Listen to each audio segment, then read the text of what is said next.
آج ہم جماعت پنجم سبق نمبر 2 حضرت ابو بکر صدیق رضی اللہ تعالیٰ عنہ اس سبق کی اسٹڈی کرنے والے ہیں۔ شروع کرنے سے پہلے جب کبھی بھی ہمارے پیارے نبی حضرت محمد صلی اللہ علیہ وسلم کا نام آئے تو ہم سب کو ان پر درود بھیجنا ہے، کم از کم صلی اللہ علیہ وسلم پڑھنا ہے۔ چلیے شروع کرتے ہیں۔ حضرت ابو بکر صدیق رضی اللہ تعالیٰ عنہ مکہ میں سن 571 میں پیدا ہوئے۔ وہ کپڑے کی تجارت کرتے تھے۔ اچھے اخلاق کی وجہ سے لوگ ان کی بہت عزت کرتے تھے۔ اسلام قبول کرنے سے پہلے بھی وہ شرک اور شراب نوشی کو برا جانتے تھے۔ جب حضرت محمد صلی اللہ علیہ وسلم نے ان کے سامنے اسلام کی دعوت پیش کی تو انہوں نے اسے فوراً قبول کر لیا۔ اس کے بعد وہ تن من دھن سے دین کو پھیلانے میں لگ گئے۔ اس زمانے میں عرب میں غلامی کا رواج تھا۔ بہت سے غلام اسلام میں داخل ہو گئے تھے، اس لیے انہیں اپنے مالکوں کے ظلم کا سامنا کرنا پڑتا تھا۔ ان غلاموں میں حضرت بلال بھی شامل تھے۔ ایک دن حضرت ابو بکر صدیق رضی اللہ تعالیٰ عنہ دوپہر کے وقت راستے سے گزر رہے تھے۔ انہوں نے دیکھا کہ حضرت بلال رضی اللہ تعالی عنہ کے آقا نے انہیں تپتی ریت پر لٹا دیا ہے اور ان کے سینے پر بڑا سا پتھر رکھ کر دھمکی دے رہا ہے کہ اسلام چھوڑ دے ورنہ تجھے تڑپا تڑپا کر مار ڈالوں گا۔ وہ روزانہ حضرت بلال کو اسی طرح تکلیفیں دیتا تھا۔ حضرت ابو بکر صدیق اس دردناک منظر کی تاب نہ لا سکے۔ انہوں نے اس ظالم آقا سے حضرت بلال کو خرید کر آزاد کر دیا۔ اس طرح انہوں نے ایسے بہت سے غلام خرید کر آزاد کیے۔ مکے میں خود حضرت محمد صلی اللہ علیہ وسلم اور آپ صلی اللہ علیہ وسلم کے جانثاروں کو بہت ستایا جاتا تھا۔ حضرت ابو بکر رضی اللہ تعالیٰ عنہ ہمیشہ اس بات کا خیال رکھتے تھے کہ حضور صلی اللہ علیہ وسلم کو کوئی تکلیف نہ پہنچنے پائے۔ جب کبھی ایسا کوئی واقعہ پیش آتا وہ فوراً موقع پر پہنچ جاتے اور آپ صلی اللہ علیہ وسلم کا ساتھ دیتے۔ ایک مرتبہ دشمنوں نے حضرت محمد صلی اللہ علیہ وسلم کو چاروں طرف سے گھیر لیا اور جسمانی تکلیف پہنچانے لگے۔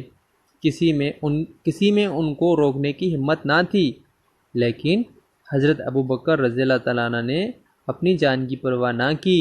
وہ دشمنوں کے مجمع میں گھس گئے اور حضور صلی اللہ علیہ وسلم کو ان کے درمیان سے نکال لائے۔ جب مکہ والوں کا ظلم اور زیادتی بڑھتی گئی تو اللہ کے حکم سے حضرت محمد صلی اللہ علیہ وسلم نے مکے سے ہجرت کا ارادہ کیا۔ آپ صلی اللہ علیہ وسلم نے حضرت ابو بکر ہی کو اپنے سفر کا ساتھی چنا۔ ایک رات دونوں نے مکے کو الوداع کہا۔ وہ جبل سور پہنچے اور اس کے ایک غار میں 3 راتوں تک ٹھہرے رہے۔ یہ غار سور کہلاتا ہے۔ اس دوران میں بھی حضرت ابو بکر نے ہر طرح سے حضور صلی اللہ علیہ وسلم کا خیال رکھا۔ مدینہ پہنچنے کے بعد حضرت ابو بکر صدیق ایک عام مہاجر کی سی زندگی بسر کرنے لگے۔ مدینہ میں ایک مسجد تعمیر کرنی تھی جس کے لیے حضور صلی اللہ علیہ وسلم نے زمین کا ایک ٹکڑا پسند کیا۔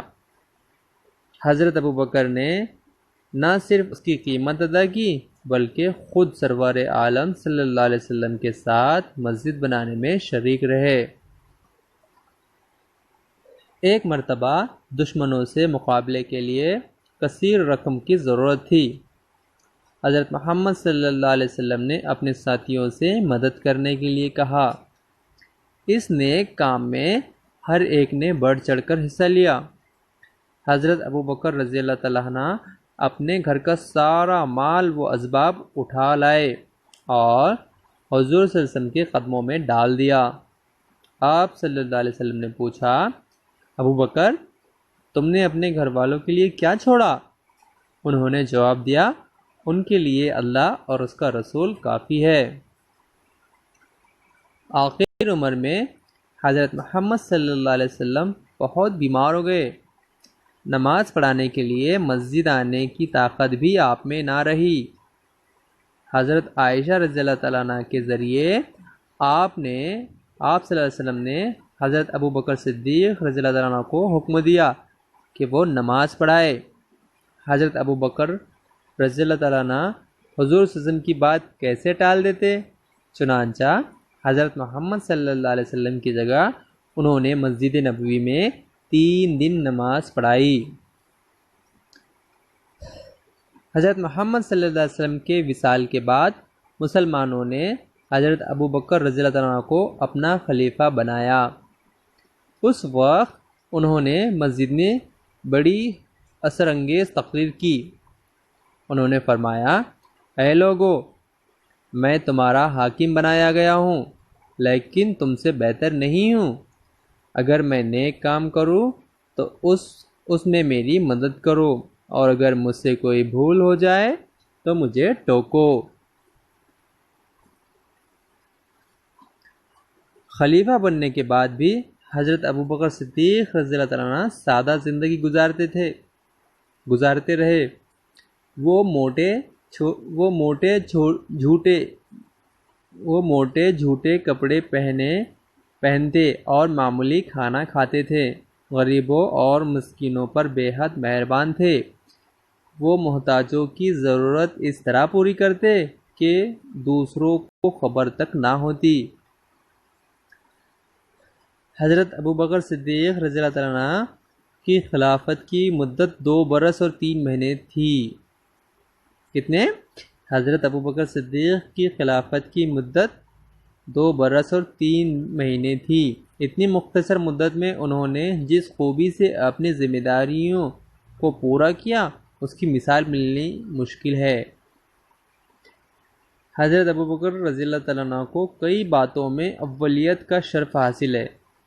مردوں میں سب سے پہلے انہوں نے اسلام قبول کیا، قرآن مجید کو سب سے پہلے کتابی شکل میں جمع کرایا، اور اسلامی ریاست میں بیت المال قائم کیا۔ حضرت محمد صلی اللہ علیہ وسلم نے انہیں صدیق کا لقب دیا۔ صدیق معنی ہوتے ہیں سچا۔ وہ پہلے شخص ہیں جن کو پیارے نبی صلی اللہ علیہ وسلم نے کسی لقب سے نوازا ہے۔ حضرت ابو بکر رضی اللہ تعالیٰ عنہ تقریباً 23 سال اللہ کے رسول صلی اللہ علیہ وسلم کی پاک صحبت میں رہے۔ حضرت ابو بکر صدیق رضی اللہ عنہ تقریباً 23 سال اللہ کے رسول صلی اللہ علیہ وسلم کی پاک صحبت میں رہے۔ وہ ایک دن کے لیے بھی حضور صلی اللہ علیہ وسلم سے جدا نہیں ہوئے۔ وہ بڑی سے بڑی مشکل میں بھی انہوں نے آپ صلی اللہ علیہ وسلم کا ساتھ نہیں چھوڑا۔ بڑی سے بڑی مشکل میں بھی انہوں نے آپ صلی اللہ علیہ وسلم کا ساتھ نہیں چھوڑا۔ اسی لیے ایک موقع پر حضرت محمد صلی اللہ علیہ وسلم نے فرمایا، بے شک جان و مال کے لحاظ سے ابو بکر سے زیادہ مجھ پر کسی اور کا احسان نہیں ہے۔ یہ سن کر حضرت ابو بکر صدیق رضی اللہ تعالیٰ عنہ رونے لگے اور عرض کی، یا رسول اللہ، یہ جان و مال کیا کسی اور کے لیے ہے؟ ایک موقع پر حضور صلی اللہ علیہ وسلم نے فرمایا، ابو بکر، میں نے تمام لوگوں کے احسانات کا بدلہ چکا دیا ہے، لیکن تمہارے احسانوں کا بدلہ اللہ تعالیٰ دے گا۔ حضرت ابو بکر صدیق رضی اللہ عنہ کا انتقال 634 میں ہوا۔ انہیں مسجد نبوی میں حضرت محمد صلی اللہ علیہ وسلم کے پہلو میں دفن کیا گیا۔ جزاک اللہ